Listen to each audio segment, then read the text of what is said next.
Nasa mundo ng mga tao ang kapalaran ni Danaya. Ave, Cassandra. Araki itte demak esta elashek. Kaish vashne encantadia, ivaraki Danaya ivi konshi itte senhino. Upang sa mundo ng mga tao mamatay si Gaia? Musti de canto. Musti reserti. Kaish lavne Danaya et larmorfe senhino e aranto e sutria solum gemanta. Ie ere luntai encantadia wajen baele.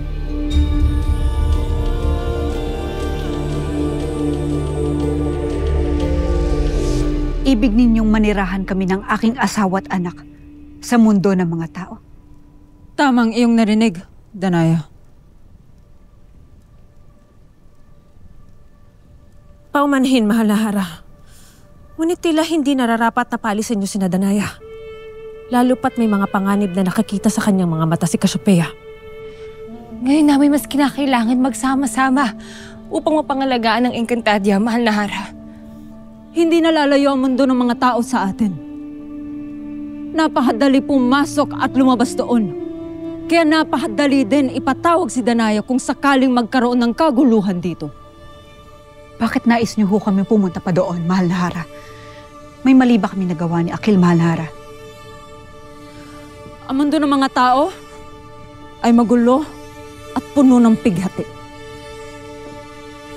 Kailangan din nila ng tulong, kaya paroroon kayo upang pagaanin ang pamumuhay nila.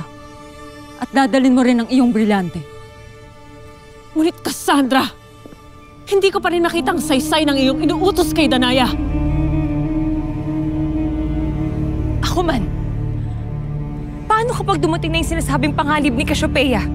Iyon ang dahilan kung bakit kailangan na magtungo agad sa mundo ng mga tao upang ihanda ang susunod na tagapagmana ni Danaya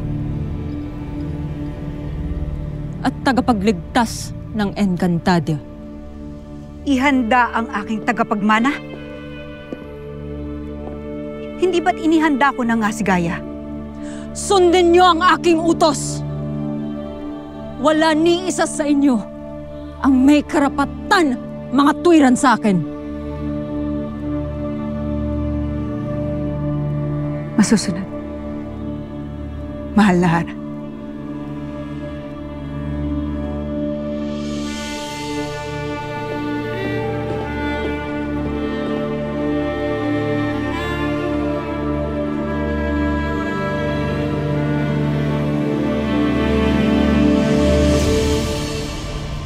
Nang araw ring yun ay agad nagtungo sa puno ng Asnamon sina Danaya, Akil at ang kanilang anak upang magtungo agad sa mundo ng mga tao.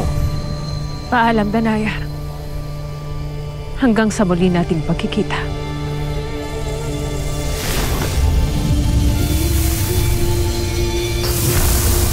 Asnamon Adver!